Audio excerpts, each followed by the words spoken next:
নমস্কার। রসিক লেখক সঞ্জীব চট্টোপাধ্যায়ের আরেকটি ছোট গল্প ছত্রপতি।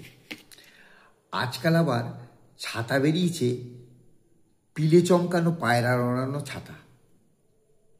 ভদ্রমহিলা বোতাম টিপলেন, মেয়েদের সোহাগের ধমক, ভ্যাট শব্দে ছাতা খুলে গেল।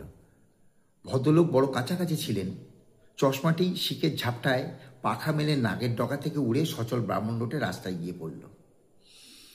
উদ্ধারের আগে চাকার তলায় মোলায়েম একটি সরি।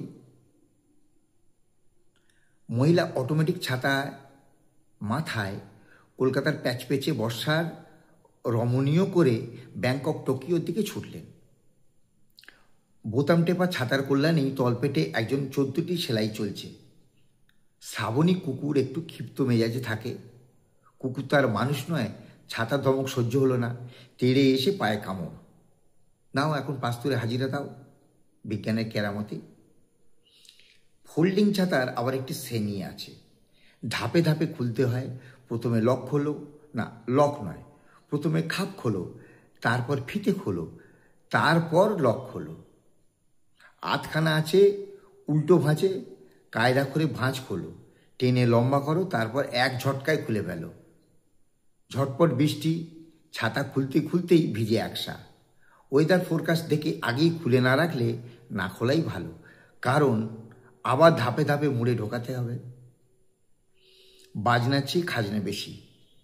বুদ্ধিমান যারা, তারা এমন ছাতা সঙ্গে রাখেন যাতে কদাচিৎ খুলতে হয়। প্রয়োজনে অন্যের ছাতার তলায় মাথাটি ঢুকিয়ে দেন। শরীরটি দকারান্ত হয়ে ছাতার বাইরে পড়ে থাকে। মাথাটি ছত্রধারীর গতির সঙ্গে চলতে থাকে। দেখলে মনে হবে কেউ যেন চুলির মুঠি ধরে টেনে নিয়ে চলেছে।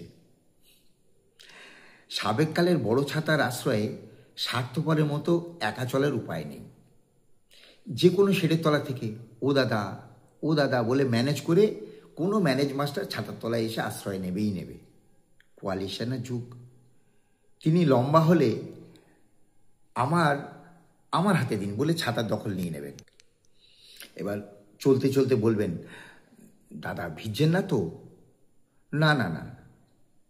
যার ছাতা তিনি লাজুক গলায় বলবেন, না ঠিক আছে। নিজের ছাতার গড়ানো জলে ডান পাশ বাঁ পাশ সপ করে ভিজবে। মানে 14 পুরুষ উদ্ধার করলেও মুখে কিছু বলবেন না। শেষে পাওনা একটি থ্যাঙ্কস, ফাউফু। যুগ পাল্টেছে। এ হলো সেই যুগ, কে তুমি হরিদাস পালের যুগ। আজকাল কেউ কাউকে পদ দিতে চায় না। গায়ের জোর থাকলে ঠেলে ধাক্কা মেরে সরাতে হয়, না হয় ধাক্কা খেয়ে পাশে ঠাল খেয়ে পড়তে হয়। গরুর নিয়ম। গরু কখনো পথ ছাড়ে না, সোজা চলে। শিং আছে, বিশাল ভুঁড়ি আছে, সেই জোরে চারপাশে উল্টে পাল্টে গদাই লস্করে চলতে থাকে। এখনকার মানুষ সেই দৃষ্টান্তই অনুসরণ করে। সেই দৃষ্টান্ত অনুসরণ করে হয়েছে গুরু, মার ধাক্কা গাদাম। এখন সব ছাতাই এই কারণে বীরের ছাতা। কিছু দুর্বলের ছাতাও আছে, খোঁচা খেয়ে হেলে যায়, পথচারীদের টাকে শিকের গুঁতো মারে, গালাগাল খেয়ে ফিরে আসে। আধুনিক ছাতা আধুনিক বাসস্থানের মতোই উচ্চতায় খাটো। বীরের মাথায় সে জিনিস কি অতি সাংঘাতিক। তেড়ে আসে, চোখে খোঁচা মারতে চায়। বীরে খেলা বেশ জমে যায়। ছাতায় ইন্টারলক হয়। শিঙে যেমন গরুর মতো কিছুক্ষণ স্তব্ধ হয়ে থাকে, দুটো ছাতায় ওই রকম আটকে থাকে, স্তব্ধ হয়ে থাকে, যেন বলতে থাকে, আয় দেখি তোর কত হিম্মত।